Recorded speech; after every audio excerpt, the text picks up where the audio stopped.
यो भट्टी मोमोको बारेमा हिजो भाइरल पोस्ट त देखिहाल्नु भयो होला। अब यसको बारेमा अझै डिटेलमा बुझौँ। हामी छौँ आज झकास एन्ड झक्कास fast food restaurant in Hattisar र मिट शिव तामाङ। उहाँले चाहिँ यो रेस्टुरेन्ट 18 वर्षदेखि चलाइराख्नु भएको रहेछ हात्तीसारमा। जतिजना पनि हात्तीसार पुतली सडक दरबारमाग या नक्सालसम्म काम गर्नुहुन्छ यहाँको नियरबाई हुनुहुन्छ भने चाहिँ यो स्पट तपाईँको लागि खाजा खानलाई एकदमै पर्फेक्ट हुन्छ, किनभने भेराइटिज अफ अप्सन है सस्तोमा पनि पाइन्छ। र यसपालि उहाँले चाहिँ दाउरामै पोलेको सेकुवा पनि थप्नु भएको रहेछ, which is looking so delicious. Something new on the menu potato chicken भनेर रहेछ, जुनमा चाहिँ पोटेटोमा चिकन ऱ्याप गरेर मस्त चप जस्तो मजाको बनाउनु भएको रहेछ विथ सस। अझै झन् दामी, मलाई चाहिँ लास्टै नै मन पर्यो यो चाहिँ। र अर्को एकदमै ट्वाक्क मिठो लागेको भनेको चाहिँ यो चिकन तावा अनि अर्को ग्रिल फिश। म खासै फिश मनपर्ने मान्छे चाहिँ होइन, तर यो चाहिँ एकदमै नेपाली स्वाद अनुसार मसालामा मस्त म्यारिनेट गरेको वाला चाहिँ थियो। र यहाँको मेन सिग्नेचर यो भट्टी मोमो, यो चिकन मोमो हो। यसमा चाहिँ खसीको सुप र मिट चङ्क्सहरूमा चाहिँ एकदमै मजाले बोइल गरेर बनाएर राख्नुहुन्छ। यो चाहिँ यहाँको एकदमै फेभरेट सबैको है त। त्यो सँगै भट्टी चाउमिन पनि, यो चाउमिनको पनि स्वाद र टेक्सचर चाहिँ एकदमै डिफ्रेन्ट छ,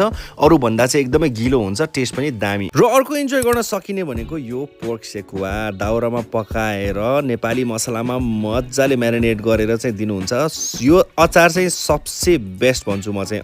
यहाँ चाहिँ तपाईँहरू जानै पर्छ, स्पेसली यो एरियामा काम गर्नुहुन्छ भने है त। र फ्राइडे मैले सुनेको 99 रुपिजमा भेज चिकन बफ सबैमा स्टिम मोमो 99 रुपिजमा पाइने रे।